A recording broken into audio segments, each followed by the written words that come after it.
नमस्कार विद्यार्थी मित्रों।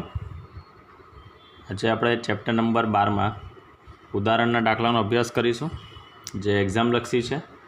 તો ઉદાહરણ નંબર 1 આપણે જોઈશું।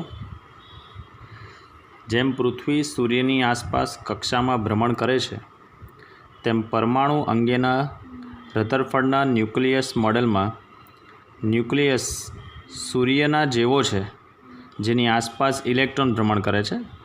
હવે તમને દાખલાની અંદર તમે જોશો તો ન્યુક્લિયસની ત્રિજ્યા બી તમને આપી દીધેલી છે। તો આપણે અહીંયા નોટ કરીશું। પહેલાં તો ન્યુક્લિયસની ત્રિજ્યા જેને આપણે સંકેતમાં લઈશું સ્મોલ આર, એ તમને આપેલો છે 10⁻15 મીટર અને તેની આસપાસ ઇલેક્ટ્રોન જે છે ભ્રમણ કરે છે એટલે એ તમારી થશે પરમાણુની ત્રિજ્યા। परमाणुनी त्रिज्या जेने आपणे कैपिटल आर कहीशुं जे आपेलुं छे 10⁻10 मीटर। जो सूर्यमंडलना परिमाणना प्रमाण परमाणुना जेवा ज होय तो पृथ्वी सूर्यथी अत्यारे छे तेना करता वधारे नजीक के दूर होत आपणे पूछ्युं छे। पृथ्वीनी कक्षानी त्रिज्या आपेली छे। पृथ्वीनी कक्षानी त्रिज्या that is called radius of earth 1.5 10⁻11 metre आपी दीधेलुं छे अने सूर्यनी त्रिज्या पण आपणे आपेली छे। सूर्यनी त्रिज्या RS is equal to 7×10⁸ metre आपी दीधेलुं छे। मेन वस्तु तमने एवुं कीधेलुं छे के सूर्यमंडलना परिमाणना प्रमाण परमाणुना जेवा ज होय एटले सूर्यमंडलनुं जे परिमाण छे तेनुं प्रमाण परमाणु जेवुं ज होय तो पृथ्वी सूर्यथी अत्यारे छे तेना करता नजीक हते के दूर हते ते तमने पूछ्युं छे। तो दाखलाने गणवानी एकदम सरल रीत आपणे तो पहला तो बंनेनी त्रिज्यानो गुणोत्तर लई लईशुं। आ गुणोत्तर एटले इलेक्ट्रॉननी कक्षीय त्रिज्या एटले के जे परमाणुनी त्रिज्या आपेली छे ते अने न्यूक्लियसनी त्रिज्यानो गुणोत्तर लईए आपणे। इलेक्ट्रॉननी कक्षीय त्रिज्या आ इलेक्ट्रॉननी कक्षीय त्रिज्या एटले मित्रों तमे आने कही शको छो शुं जे आखो परमाणु छे ते परमाणुनी त्रिज्या तमे कही शको अने जे न्यूक्लियसनी तमने त्रिज्या आपेली छे ते जे न्यूक्लियस छे ए न्यूक्लियसनी त्रिज्या नो गुणोत्तर लेता एटले बेसिकली अहींया लखी शकाय इलेक्ट्रॉननी कक्षीय त्रिज्या ना छेद में न्यूक्लियसनी त्रिज्या। जो कि मित्रों आई थिंक आपणे अभ्यास करेलो छे। R/R तमे गुणोत्तर तमे लेशो आनो तो न्यूक्लियसनी त्रिज्या तमने आपेली छे 10⁻, इलेक्ट्रॉननी कक्षीय त्रिज्या जे छे 10⁻10 अने न्यूक्लियसनी त्रिज्या छे 10⁻15 એટલે જવાબ આવે છે 10⁵। હવે આનો મતલબ શું થશે? आ न्यूक्लियसनी त्रिज्याने तमे अहींया उपर गुणशो एटले एवुं कही शकाय कि इलेक्ट्रॉननी कक्षीय त्रिज्या न्यूक्लियसनी त्रिज्या करता 10⁵ गणी छे। चलो एटले अहींया तमे कही शको छो कि इलेक्ट्रॉननी कक्षीय त्रिज्या ए न्यूक्लियसनी त्रिज्या करता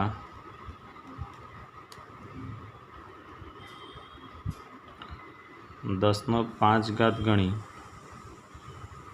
मोटी है। चलो हवे मेन वस्तु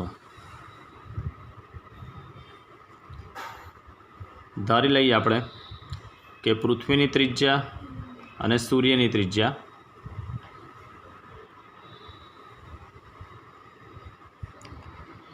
चलो हवे आनी अंदर जे इलेक्ट्रॉननी कक्षीय त्रिज्या छे जे इलेक्ट्रॉननी कक्षीय त्रिज्या छे तेने आपणे इलेक्ट्रॉन क्या फरे छे परमाणुनी आजुबाजु। तो अहींया सूर्यनी आजुबाजु कोण फरे छे? पृथ्वी। तो आपणे अहींया लखी शकीए कि पृथ्वीनी कक्षानी त्रिज्या आपणे सरखामणी करीए छे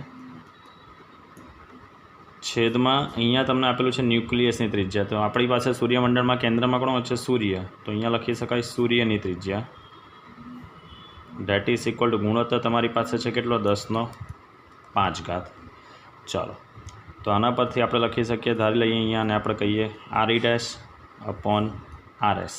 इज इक्वल टू 10⁵।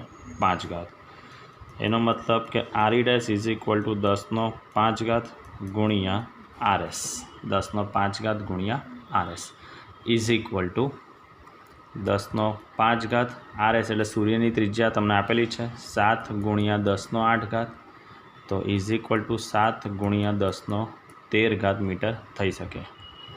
હવે તમારી પાસે પૃથ્વીની ત્રિજ્યા છે જ, પૃથ્વીની કક્ષીય ત્રિજ્યા જુઓ તમારી પાસે રકમમાં છે જ 1.5 ગુણ્યા 10⁻11 મીટર, 1.5 ગુણ્યા 10⁻11 મીટર। તો હું અહીંયા આપણે આગળ લખી શકીએ છીએ કે પૃથ્વીની કક્ષીય ત્રિજ્યા 1.5 ગુણ્યા 10⁻11 મીટર છે। હવે એના કરતાં તમે જુઓ 7 ગુણ્યા 10⁻13 મીટર આવ્યું એટલે પૃથ્વીની વાસ્તવિક કક્ષીય ત્રિજ્યા કરતાં લગભગ આ કેટલા ગણી છે? 100 ગણી વધુ છે એવું કહી શકાય। બરાબર બરાબર, એટલે કે અહીંયા લખી શકાય એટલે કે પૃથ્વીની વાસ્તવિક કક્ષીય ત્રિજ્યા કરતાં લગભગ 100 ગણી છે।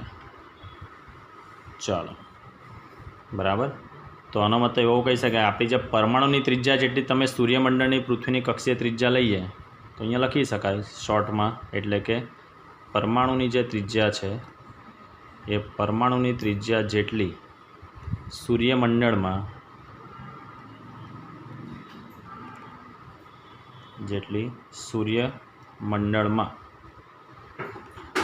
પૃથ્વીની કક્ષીય ત્રિજ્યા લઈએ, પૃથ્વીની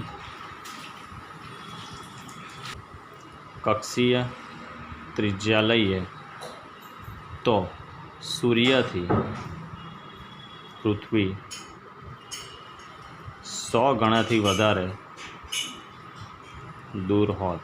એટલે કહેવાનો કન્સેપ્ટ કે સૂર્યમંડળમાં પૃથ્વી અને સૂર્યની વચ્ચે જે ખાલી અવકાશ છે તેના કરતાં પરમાણુમાં ખાલી અવકાશનો થોડો વધારે ભાગ હોઈ શકે। એટલે કહેવાનો કન્સેપ્ટ અહીંયા શું તમને કીધું છે, દાખલાની અંદર જે કીધું છે કે બેઝિકલી રુથરફોર્ડના ન્યુક્લિયસ મોડેલમાં આપણે ન્યુક્લિયસ સૂર્યના જેવો છે જેની આસપાસ ઇલેક્ટ્રોન જે કક્ષામાં જે ભ્રમણ કરે છે, તો સૂર્યમંડળના પરિમાણના પ્રમાણ જો પરમાણુના પરિમાણ જેવા લઈએ તો પૃથ્વી અત્યારે છે તેના કરતાં વધારે નજીક હતી કે દૂર હતો, તો સ્વાભાવિક વસ્તુ છે કે અહીંયા જવાબ શું આવે છે? પૃથ્વીની ત્રિજ્યા 7 ગુણ્યા 10⁻13 એટલે પૃથ્વી જે છે તે 100 ગણી કેવી છે? થોડી મોટી બતાવે છે, એટલે મતલબ કે પૃથ્વી 100 ગણી કેવી છે? દૂર છે તેવું તમે કહી શકો છો। ચાલો નેક્સ્ટ આપણે ઉદાહરણ નંબર હવે 2 જોઈશું। ઉદાહરણ નંબર 2 એક્ઝામ લક્ષી છે મિત્રો। ગાઈગર માસ્ડનના પ્રયોગની અંદર 7.7 મિલિયન ઇલેક્ટ્રોન વોલ્ટ આલ્ફા કણ સ્થિર બનીને તેની દિશા ઉલટાવે। સ્થિર બનીને એનો મતલબ કે એનો પ્રારંભમાં આલ્ફા કણ કેવો હશે? ગતિમાં હશે। સ્થિર બનીને તેની દિશા ઉલટાવે છે, તો એનો મતલબ પ્રયોગની અંદર કંઈક આવું હતું। અહીંયા આપણે ન્યુક્લિયસ વિચારીએ છીએ, આ ન્યુક્લિયસ છે, આ લઈએ છીએ આપણે આલ્ફા કણ। એ આલ્ફા કણ અહીંયા ગતિ કરીને આવે છે તો એની ગતિ ઉર્જા જે છે ઇનિશિયલી 7.7 મિલિયન ઇલેક્ટ્રોન વોલ્ટની ગતિ ઉર્જા છે। હવે આ આલ્ફા કણ જેમ જેમ નજીક જતો જાય છે તેમ તેમ આ ન્યુક્લિયસની અંદર બી ધન વિદ્યુતભાર હોય, એટલે કુલંબિયન અપાકર્ષણ બળને કારણે તેની ગતિ ઉર્જા ઘટતી જાય।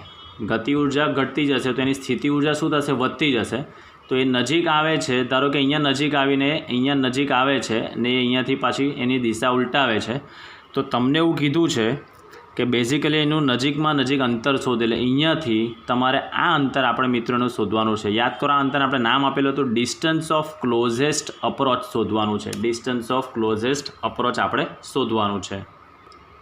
ચાલો, તો અહીંયા જે આલ્ફા કણ છે મિત્રો એ ગતિ ઉર્જા સાથે આવે છે, ધીરે ધીરે ગતિ ઉર્જાનું સ્થિતિ ઉર્જામાં રૂપાંતર થાય છે, એટલે અહીંયા અટકશે અને પછી એ યુટર્ન લઈને ફરી પાછળની દિશા ઉલટાવે છે। તો આપણે ઉર્જા સંરક્ષણનો નિયમ જ આપણે અહીંયા સિમ્પલ વાપરી શકીએ। તો પહેલાં તો તમને આલ્ફા કણની ગતિ ઉર્જા તમને આપી દીધેલી છે, તો આપણે દાખલાનું સિમ્પ્લિફિકેશન કંઈક આ રીતે કરીશું। ગતિ ઉર્જા કે બરાબર તમને આપેલું છે 7.7 મિલિયન ઇલેક્ટ્રોન વોલ્ટ, મિલિયન એટલે 10⁶ બરાબર છે। ચાલો, બેઝિકલી આની અંદર આપણે જ્યારે બી આલ્ફા કણ ન્યુક્લિયસની નજીક આવે છે આપણે ધારી દઈએ છીએ, ધારો કે આલ્ફા કણ સોનાના વરખના ન્યુક્લિયસથી સોનાના વરખના ન્યુક્લિયસથી વધુમાં વધુ ડી અંતર સુધી નજીક આવી શકે છે, જેને ડિસ્ટન્સ ઓફ ક્લોઝેસ્ટ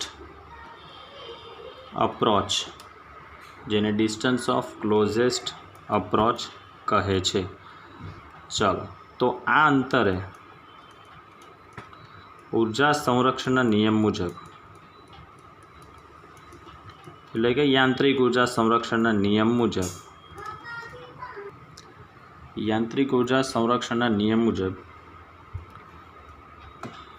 ગતિ ઉર્જા ડેટ ઇઝ ઇક્વલ ટુ તમે શું લખી શકો છો મિત્રો, એની સ્થિતિ ઉર્જા। એટલે કુલ ઉર્જા જે છે તે જ વસ્તુ છે અહીંયા। કુલ ઉર્જા એટલે ગતિ ઉર્જા પ્લસ સ્થિતિ ઉર્જા ઇઝ ઇક્વલ ટુ સ્થિતિ ઉર્જા પ્લસ ગતિ ઉર્જા। ગતિમાં છે ને અહીંયા પ્રારંભમાં સ્થિતિ ઉર્જા 0 હશે, અહીંયા સ્થિર થાય છે એટલે એની ગતિ ઉર્જા 0 હશે, એટલે આપણે લખી શકીએ છીએ ગતિ ઉર્જા ઇઝ ઇક્વલ ટુ એની સ્થિતિ ઉર્જા। ચલો, ગતિ ઉર્જા મિત્રો તમને આપી જ દીધેલી છે, બરાબર।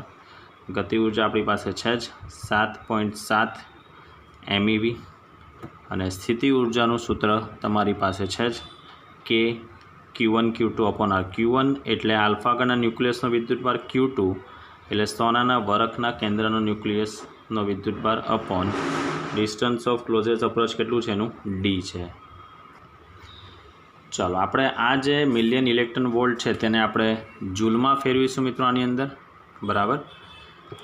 તો સાદરૂપ આપીએ આપણે 7.7 ગુણ્યા 10⁶ ગુણ્યા એને 1.6 ગુણ્યા 10⁻⁻19 ઇઝ ઇક્વલ ટુ કેની જગ્યાએ 9 ગુણ્યા 10⁹ ગુણ્યા 2 ઇન્ટુ E એટલે ઇલેક્ટ્રોનનો વિદ્યુતભાર 1.6 ગુણ્યા 10⁻⁻19 ગુણ્યા Z એટલે સોનાનો પરમાણુ ક્રમાંક તમે લખી શકો છો 79 ઇન્ટુ E એટલે ફરી પાછો 1.6 ગુણ્યા 10⁻⁻19 ડિવાઇડેડ બાય D, બરાબર। આ 7.7 મિલિયન ઇલેક્ટ્રોન વોલ્ટને જૂલમાં ફેરવું, કેની જગ્યાએ 9 ગુણ્યા 10⁹, આ 2નો 2, Eની જગ્યાએ 1.6 ગુણ્યા 10⁻⁻19, Zની જગ્યાએ 79 અને Eની જગ્યાએ 1.6 ગુણ્યા 10⁻⁻19 છેદમાં D।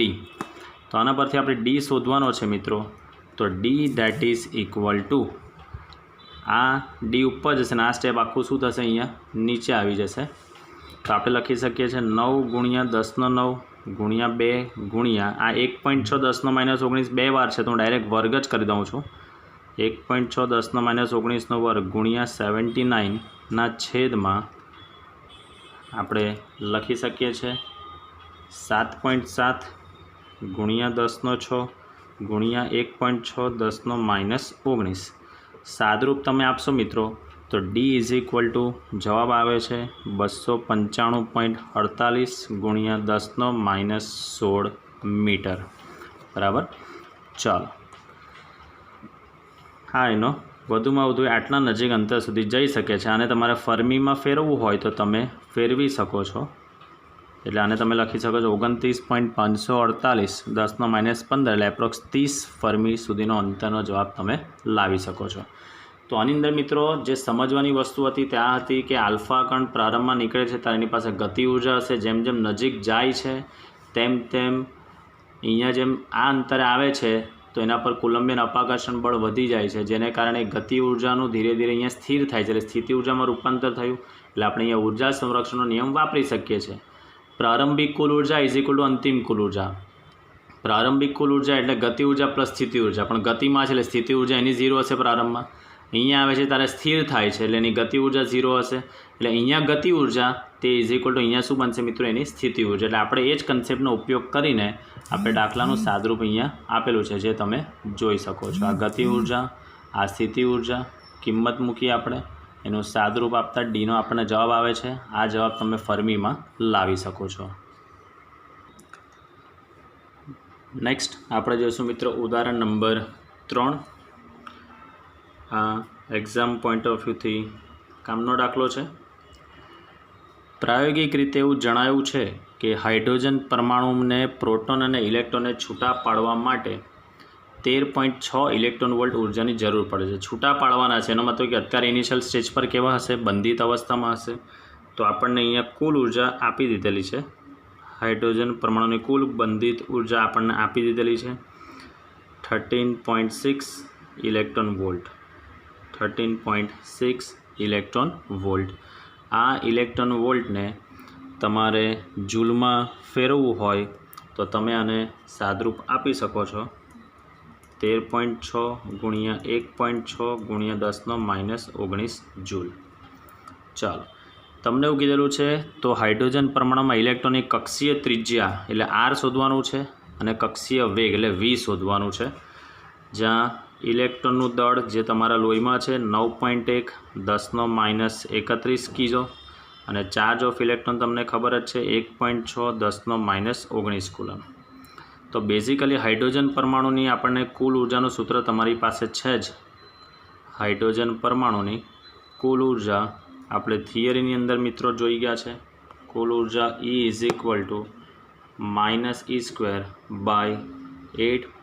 -E²/8πε0r આ આપણે સૂત્ર જોઈ ગયા છે, બરાબર। ચાલો, હવે અહીંયા બંધિત અવસ્થામાં છે તો આ ઉર્જાને તમારે ઋણ ગણવી હોય તો તમે ગણી શકો છો, અથવા તો અહીંયા તમે ઋણ નિશાની અવગણી પણ શકો છો, કારણ કે આપણે કક્ષીય ત્રિજ્યા શોધવાની છે તે તો જવાબ તમારો ઋણમાં આવશે નહીં, બરાબર।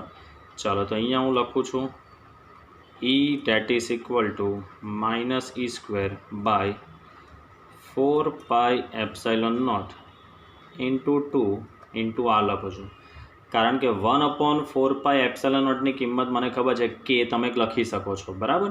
એટલે અહીંયા સિમ્પ્લિફિકેશન થોડું સરળ થાય એટલે માઇનસ આ 1/4πε0ની જગ્યાએ ke²/2r તમે લખી શકો છો।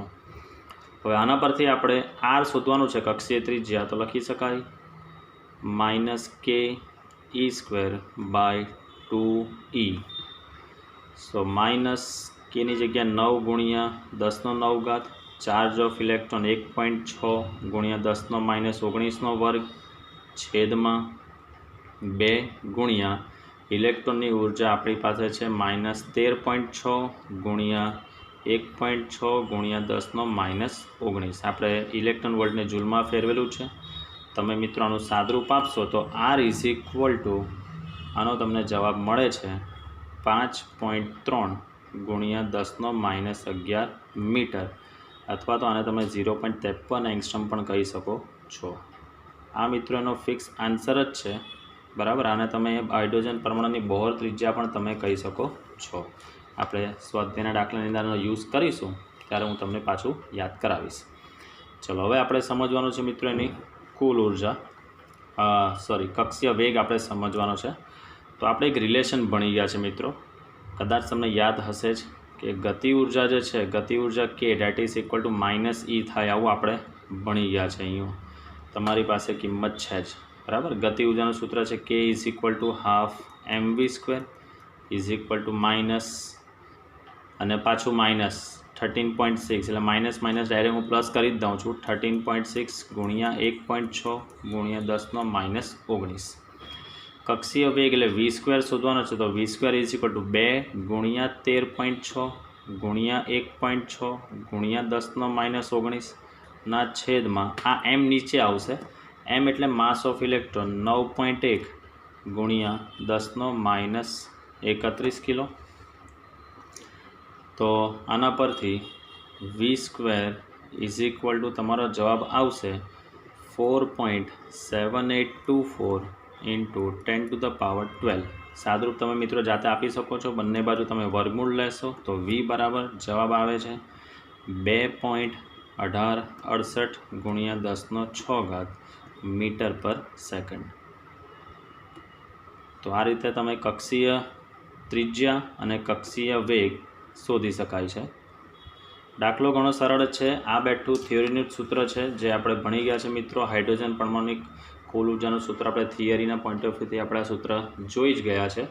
તો બસ એની અંદર જ આપણે આ ઋણ નિશાની સૂચવે છે કે છૂટા પાડવાના છે, તો એનો મતલબ કે બંધિત અવસ્થામાં છે તેવું એ સૂચન કરે છે।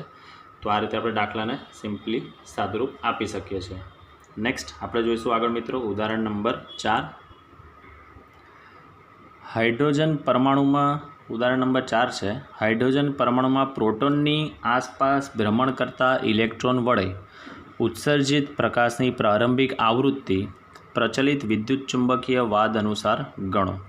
तो पहला तो આપણે આવૃત્તિ શોધીએ તો આપણને ખબર છે કે વર્તુળાકાર પથ પર જ્યારે બી ગતિ કરે ત્યારે તમારી પાસે એક આ સંબંધ છે ચાક ગતિ ચેપ્ટરમાં તમે ભણી ગયા છો v that is equal to r omega માટે v is equal to r નો r ઓમેગાની જગ્યાએ તમે લખી શકો છો 2πf આ સૂત્ર મિત્રો તમે ભણી ગયા છો। તો આના પરથી તમને આવૃત્તિ f is equal to v upon શું થશે 2πr તમે લખી શકો છો। v આગળના દાખલામાં જ હમણાં જ આપણે જોઈ ગયા तो एप्रोक्स लखी शकाय है 2.2 × 10⁴ आगळनो दाखलो जो उदाहरण 3 तमे जे नोटबुक में लखेलो है तेना परथी तमे जोई शको छो 2 × पाई जग्याए 3.14 अने हाइड्रोजन परमाणुनी कक्षीय त्रिज्या 0.53 एंगस्ट्रम जे पण आपणे आगळना दाखला में जोई गया है 0.53 × 10⁻10 आनुं तमे सादरूप आपशो मित्रों तो जवाब आवे छे 6.6 × 10⁻15 हर्ट्ज। आ आवृत्तिनो जवाब आवे छे 6.6 × 10⁻15 हर्ट्ज आ एनो जवाब आवे छे। हवे मेन वस्तु तमने कीधुं छे कि प्रचलित विद्युत चुंबकीय वाद अनुसार गणो। तो प्रचलित विद्युत चुंबकीय वाद अनुसार जे बी कोई भ्रमण करतो इलेक्ट्रॉन होय एना वडे उत्सर्जित विद्युत चुंबकीय तरंगनी आवृत्ति ए हमेशा न्यूक्लियसनी आसपास भ्रमणनी आवृत्ति जेटली ज होय छे। एटले बेसिकली उत्सर्जित प्रकाशनी आवृत्ति बी केटली हशे आटली ज होय। आ याद रखजो मित्रों जे प्रचलित विद्युत चुंबकीय वाद है तेना अनुसार भ्रमण करतो इलेक्ट्रॉन हमेशा विकिरण उत्सर्जन करे तो एनी जे उत्सर्जित थतो जो विद्युत चुंबकीय तरंगनी आवृत्ति जे छे ए न्यूक्लियसनी आसपास जे भ्रमण करे छे तेनी आवृत्ति जेटलुं ज होय छे बराबर। तो अहींया शॉर्ट में खाली आवुं लखी शकाय छे कि प्रचलित विद्युत चुंबकीय वाद अनुसार प्रचलित विद्युत चुंबकीय वाद अनुसार भ्रमण करता इलेक्ट्रॉन वडे उत्सर्जित तरंगोनी आवृत्ति डेट इज इक्वल टू भ्रमणनी आवृत्ति जे इलेक्ट्रॉन भ्रमण करे छे तेनी आवृत्ति जेटली ज होय छे।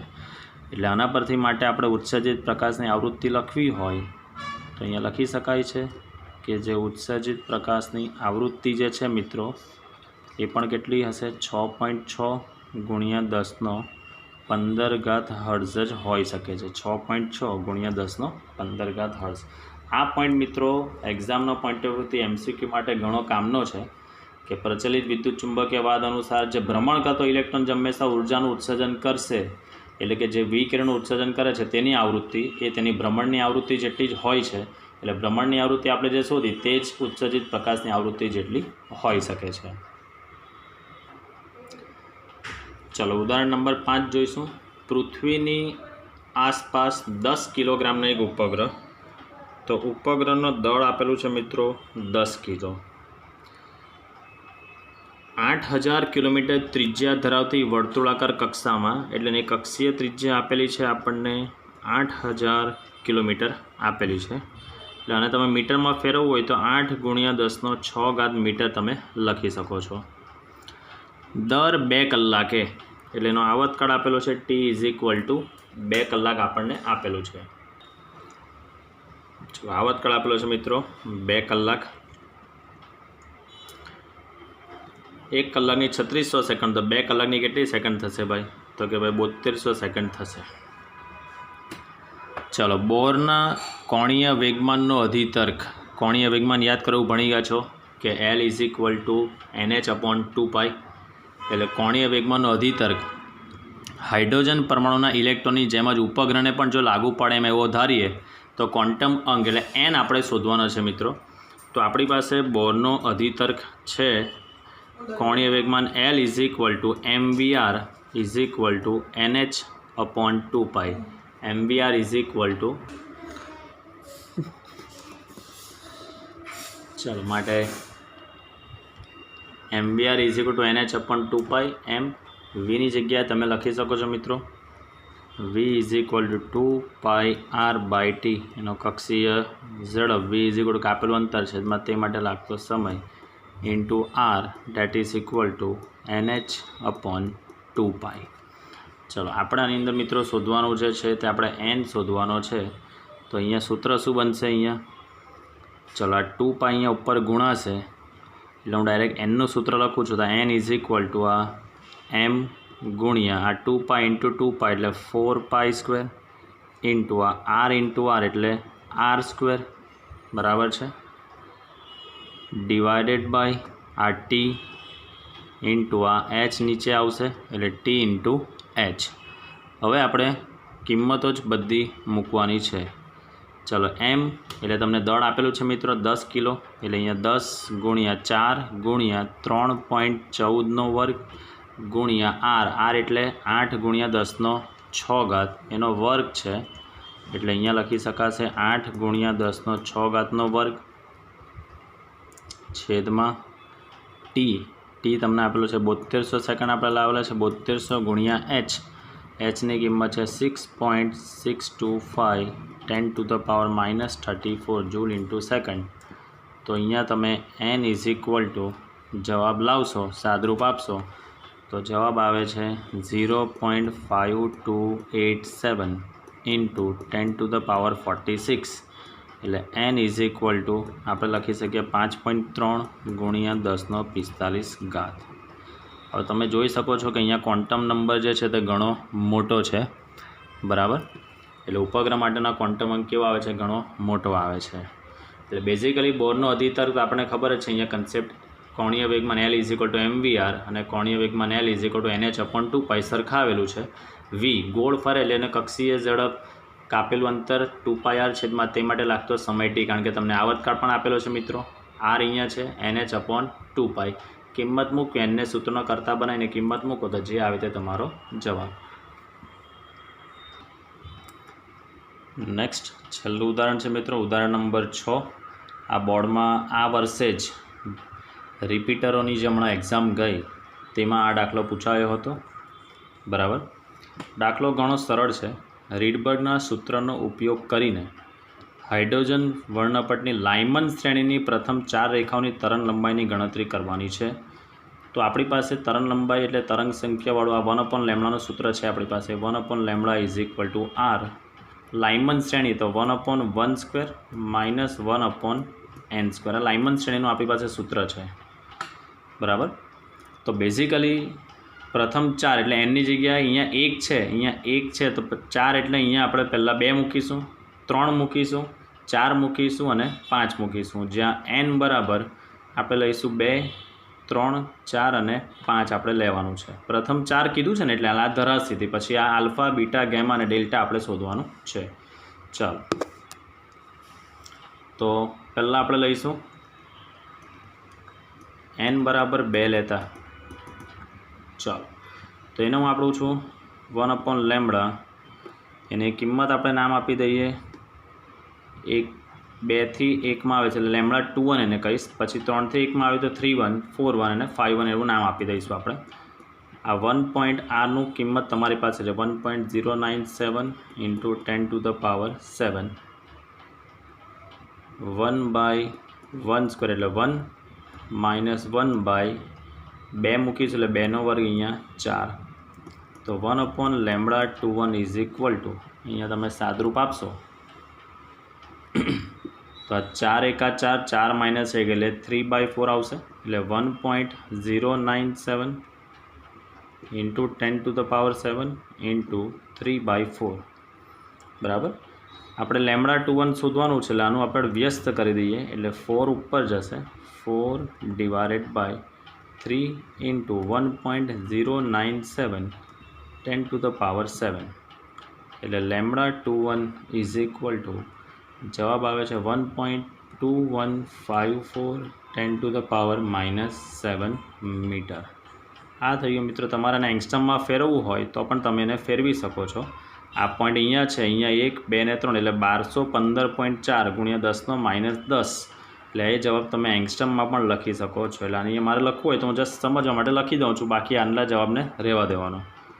1215.4 ગુણ્યા 10⁻10 મીટર એટલે 1215.4 તમે આને એંગસ્ટ્રમ પણ કહી શકો છો, બરાબર। જેવી રીતે એની જગ્યાએ 2 મૂક્યું, હવે મિત્રો આપણે 3 મૂકીશું। ચલો હવે આપણે અહીંયા n બરાબર 3 મૂકતા તો 1/λ31 is equal to r 1/1² minus 1/3²। સાદરૂપ આપીએ તો 1/λ31 ઇઝ ઇક્વલ ટુ 3 નો વર્ગ 9, 9 એકા 9, 9 માઇનસ 1 એટલે થશે મિત્રો અહીંયા કેટલું 8, 8r/9 તમે લખી શકશો। વ્યસ્ત કરી દઈએ તો λ31 ઇઝ ઇક્વલ ટુ 9/8r। ચલો તો λ31 is equal to 9 divided by આ 8 અને આરની કિંમત છે 1.097 10⁻7। સાદરૂપ તમે આપશો તો λ31 ઇઝ ઇક્વલ ટુ આનો જવાબ આવે છે 1.0255 10⁻⁻7 મીટર। આ થઈ ગયું મિત્રો λ31। સાદરૂપ જે આપણે આપેલું છે મિત્રો તે આપણી પાસે તરંગ સંખ્યાનું સૂત્ર આપણે તારવેલું છે 1/λ that is called wave number, તરંગ સંખ્યા। એ સૂત્રનો આપણે વ્યસ્ત કરી એટલે આપણને જવાબ મળી શકે છે। ચલો ત્યારબાદ હવે એની જગ્યાએ આપણે મૂકીશું 4 મૂકીએ મિત્રો। હવે n બરાબર 4 મૂકતા તો 1/λ41 is equal to r 1/1² minus 1/4²। So 1/λ41 is equal to r 4 નો વર્ગ 16, 16 એકા 16, 16 માઇનસ 1 એટલે અહીંયા આવશે 15/16। વ્યસ્ત કરી દઈએ આપણે તો λ41 ઇઝ ઇક્વલ ટુ 16/15r। ચલો માટે λ41 ઇઝ ઇક્વલ ટુ આ 16 ડિવાઇડેડ બાય 15 ગુણ્યા 1.097 10⁻7 એટલે λ41 ઇઝ ઇક્વલ ટુ એનો જવાબ આવે છે 0.9723 10⁻⁻7 મીટર। આ આવી ગયું, એની જગ્યાએ આપણે 4 મૂકતા જે જવાબ આવે છે તે। હવે આપણે મૂકીશું એની જગ્યાએ 5 મૂકીશું, n બરાબર 5 મૂકતા ચાલો તો અહીંયા કિંમત 1/λ51 is equal to r 1/1² minus 1/5²। ચલો સાદરૂપ આપશો મિત્રો આની અંદર જવાબ તો 1/λ51 ઇઝ ઇક્વલ ટુ 5 નો વર્ગ 25, 25 માઇનસ 1 એટલે 24r/25। આપણે λ51 શોધવાનો છે તો હવે λ51 ઇઝ ઇક્વલ ટુ 25 ઉપર જશે 24r। કિંમત આપણે મૂકીશું તો ઉપર 25 ડિવાઇડેડ બાય 24 આરની જગ્યાએ 1.097 10⁻7 તો λ51 ઇઝ ઇક્વલ ટુ જવાબ આવે છે 0.9495 10⁻⁻7 મીટર। બધા જવાબને તમારે એંગસ્ટ્રમમાં ફેરવવો હોય તો ફેરવી શકો છો। જવાબમાં માઇનર ડિફરન્સ હોય તો એ તમે વેલિડ ગણી શકાય છે। સો અહીંયા આપણા ઉદાહરણના મિત્રો જે દાખલા છે તે પૂરા થાય છે। તો આની અંદર જે દાખલામાં તમને જે કીધું છે કે પ્રથમ 4 વર્ણપટ રેખાઓની જે તરંગ લંબાઈ તમને શોધવાનું કીધું છે, તમને આજે લાઇમન માટે ઉદાહરણમાં આપેલું છે, પરીક્ષામાં બામર માટે બી પૂછી શકે છે તો અહીંયા 2 મૂકવાનો અને અહીંયા 2 પછી 3, 4, 5, 6 એટલે બેઝિકલી કહેવાનો કન્સેપ્ટ જો તમને સૂત્ર યાદ હોય લાઇમન, બામર, પાસ્ટન, બ્રેકેટ આ બધા તમને સૂત્ર યાદ હોય તો તમે આ કોઈપણ રેખાની તરંગ લંબાઈનો સ્પેક્ટ્રમ તમે પ્રથમ 4 પૂછે, પ્રથમ 3 પૂછે તો તમે કિંમત જ ખાલી મૂકવાની છે અને એનો તમે ઇઝીલી જવાબ લાવી શકો છો। જવાબને એંગસ્ટ્રમમાં તમને પૂછે તો લખી શકો છો, અધરવાઇઝ તમને તરંગ લંબાઈ પૂછે તો આ રીતે તમે શોધી શકો છો। તો મિત્રો ઉદાહરણના દાખલાના બધા અગત્યના હતા એટલે આજે મેં તમને કમ્પ્લીટ કરાવી દીધા છે। તો હવે નેક્સ્ટ લેક્ચરની અંદર આપણે 2 થિયરી અને જે સ્વાધ્યાયના અમુક દાખલા છે તેને આપણે પૂર્ણ કરીશું।